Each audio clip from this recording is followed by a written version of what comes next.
we have an evaluator who is a great visionary and strategist.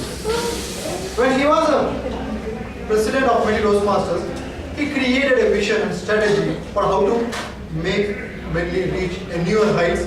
With that vision and strategy, we were able to reach newer heights. It is none other than our past president Toastmasters, Sarathy.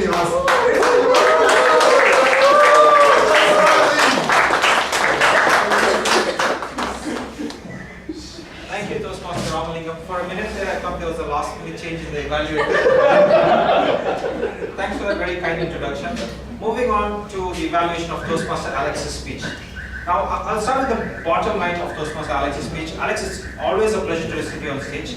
And the objective of your speech today was to deliver something or impart some informative knowledge to the audience, and to do it in a way that motivates us or really raises the inquisitive nature in us about the topic to explore it further. And I thought you did that bang on, because at the end of the meeting, at the end of your speech, I felt, and I'm sure most of us felt, wow, I didn't really know this, that there's a different dimension to being an introvert and an extrovert. And I'm curious as to which one I am now, and I'd like to dig deeper, analyze it deeper, and that is something that made me sure, made me 100% certain that you have met the objective of your speech, leaving us thinking about it. I'm sure a lot of us will be exploring it further today, tomorrow, and weeks to come by. So your objectives met bang on. Now moving into the finer details of your speech, one problematic area I find difficulty for informative speakers is having that air of confidence.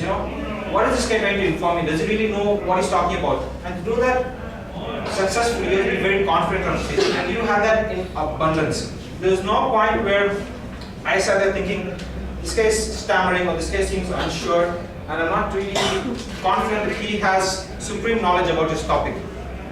So I'm not going to listen, I'm going to zone out. There was no point where we felt that. You are supremely confident, and you imparted that confidence to us, and we stayed with you until the end of your speech. The second bit, which I found really, really enjoyable and which threw me by surprise, was the stories you imparted. For an informative speech, it's very rare that you see stories, and the way that you took that on and added that fun nature to this informative speech was something that was a joy to watch.